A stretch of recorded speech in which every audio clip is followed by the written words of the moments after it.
Dude 8 मार्च यानी कि पिछले फ्राइडे को रोड हाउस रिलीज हो गया है। मैं मूवी के रिलीज से पहले वीडियो लाने की कोशिश कर रहा था लेकिन मैं नहीं ला पाया डूड, क्योंकि मेरा जालिम बॉस हर रोज मुझे ओवर टाइम करवाता है ऑफिस में। जाने दीजिए सर। चेंजेस करके जाओगे, नहीं तो कल नहीं आओगे।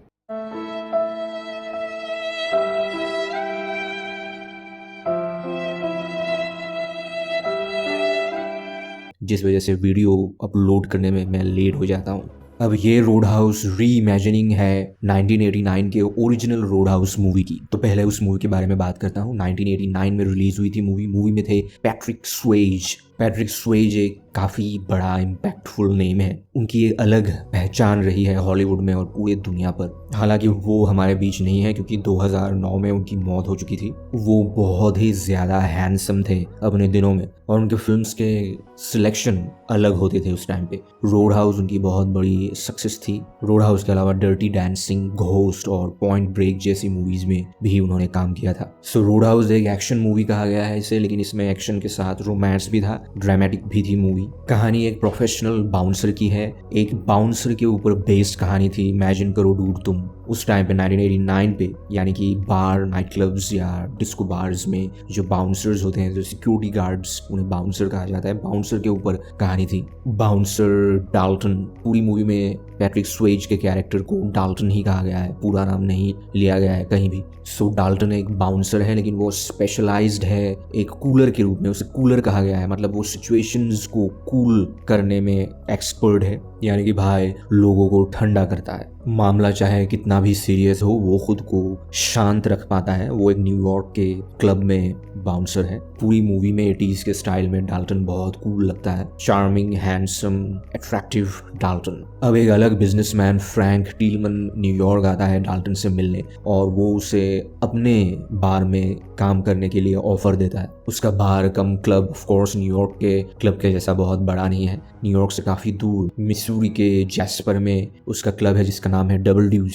लेकिन वहाँ हालात उसके कंट्रोल में नहीं है, वहाँ काफ़ी गंदगी है, लोग हर रोज़ वहाँ पर झगड़ा करते हैं, मारपीट करते हैं और उसका स्टाफ उसके कंट्रोल में नहीं है। तो वो डाल्टन को हायर करने के लिए न्यूयॉर्क आया है। टिलमन का ऑफर काफ़ी बढ़िया होता है इसलिए डाल्टन एक्सेप्ट कर लेता है और वो जैस्पर के लिए निकल जाता है। जैस्पर एक छोटा सा टाउन है और वहाँ का बादशाह है ब्रैड वाइजली, जो एक बिजनेसमैन है। उसके लीगल और इलीगल काफ़ी एक्टिविटीज़ होते हैं। शहर के हर बिजनेस में लगभग उसका इन्वेस्टमेंट है और उसका कंट्रोल है। वो दिन ब दिन अमीर होता जा रहा है और शहर के बाकी लोग वैसे के वैसे ही हैं। वाइजली किसी और को उससे आगे जाने नहीं देता है। वाइजली सबको अपने कंट्रोल में रखना चाहता है और शेरिफ डिपार्टमेंट भी उसके कंट्रोल में ही होता है। डाल्टन डबल ड्यूज को जैसे जैसे इम्प्रूव करने लगता है वैसे वैसे उसका ब्रैड वाइजली के साथ क्लैश बढ़ता जाता है। एंड ऑफ कोर्स मूवी खत्म होते होते डाल्टन सब कुछ ठीक कर देता है। मूवी बहुत बढ़िया है, टाइमलेस है। आज के डेट में भी मूवी तुम्हें बहुत अच्छी लगेगी। मैं रेटिंग दे रहा हूँ 7/10 और ये मूवी तुम्हें बहुत सी बॉलीवुड मूवीज़ की भी याद दिलाएगी।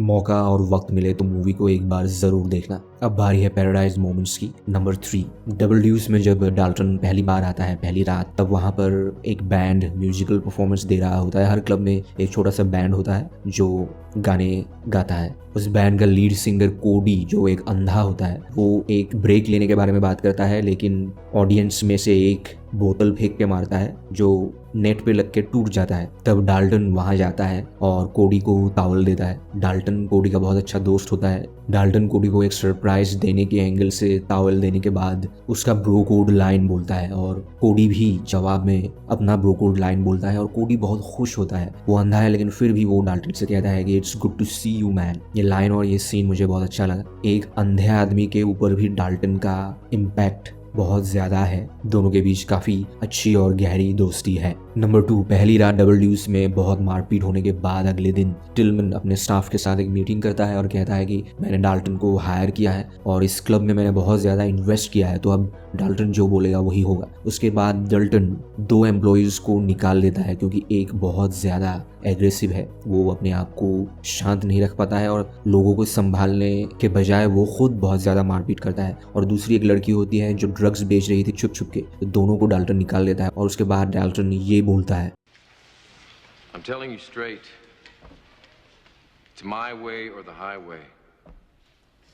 ये सीन भी मुझे बहुत अच्छा लगा। और अब तुम बोलना कि ये डायलॉग तुमने कहाँ सुना था। सुना तो ज़रूर लग ही रहा होगा, कमेंट्स में बताना। एंड नंबर 1, डाल्टन वहाँ के एक फार्मर एमिट के फार्म हाउस के एक एक्स्ट्रा रूम में किराए पर रह रहा था। काफ़ी खूबसूरत प्लॉट होता है वो। उसके रूम के सामने एक छोटा सा तालाब है और उस तालाब के उस पार ब्रैड वेज़ली का बहुत बड़ा घर है। डाल्टन के साथ एलिजाबेथ वहाँ एक शाम आती है और दोनों में एक रोमांटिक एनवायरनमेंट क्रिएट होता है। डाल्टन एलिजाबेथ से पूछता है कि तुमने शादी क्यों नहीं की, तो एलिजाबेथ जवाब देती है कि मैंने की थी। डाल्टन फिर पूछता है कि फिर क्या हुआ। एलिजाबेथ बोलती है कि मैंने गलत आदमी को चुन लिया। उसके बाद दोनों फिजिकल होते हैं। फिर अगले दिन जब डाल्टन क्लब पहुंचता है तब कोडी उससे बोलता है कि एलिजाबेथ और ब्रैड वेज़ली के बीच रिलेशंस थे। अब पिछली शाम एलिजाबेथ को मालूम था कि उसके सामने ही ब्रैड वेज़ली का घर है, लेकिन वो वेज़ली के बारे में कुछ नहीं बोलती है। डाल्टन के पूछने के बावजूद इससे वुमेन का एक अलग रूप देखने को मिलता है, इसलिए मुझे लड़कियों से बहुत डर लगता है। झूठ पे झूठ बोलती जा रही है, शर्म नहीं आती? जिस दिन से मिली है उस दिन तक झूठ पे झूठ बोलती जा रही है। शक्ल देखो कितनी भोली है, लेकिन अंदर से लोमड़ी है। और यही मूवी का एक तरह से टर्निंग पॉइंट है। एलिजाबेथ और डाल्टन के रिलेशन के बारे में पता चलने के बाद वेज़ले एक एक करके सबको तकलीफ देने लगता है। अब 2024 के रोड हाउस में इस री इमेजिनिंग रीमेक में काफ़ी कुछ चेंजेस किए गए हैं। कहानी अब 2024 की है। इस रोड हाउस में Elwood Dalton x UFC fighter है। UFC मतलब अल्टीमेट फाइटिंग चैंपियनशिप, जो मिक्स्ड मार्शल आर्ट्स के ऊपर बेस है। मतलब इस बार का डाल्टन पहले से ही एक फाइटर है, तो एक्शन इस मूवी में बहुत ज़्यादा होगा। एक क्लब है जिसको एक दूसरा बिजनेसमैन हथियाना चाहता है, क्योंकि वहाँ पर वो कुछ अपना प्रोजेक्ट स्टार्ट करेगा। क्लब की ओनर इस बार एक फीमेल है जो डाल्टन को हायर करती है, और डाल्टन से निपटने के लिए ये बिजनेसमैन हायर करता है नॉक्स को। और नॉक्स के रोल में है रियल लाइफ के UFC चैंपियन कॉनर मैकग्रेगर। और ट्रेलर में कॉनर मैकग्रेगर बहुत ज़बरदस्त लग रहे हैं, फुल्ली चार्ज लग रहे हैं। उनका वोकल और उनकी डायलॉग डिलीवरी, उनका टोन तूफानी लगा मुझे ट्रेलर में। I got a tip for you.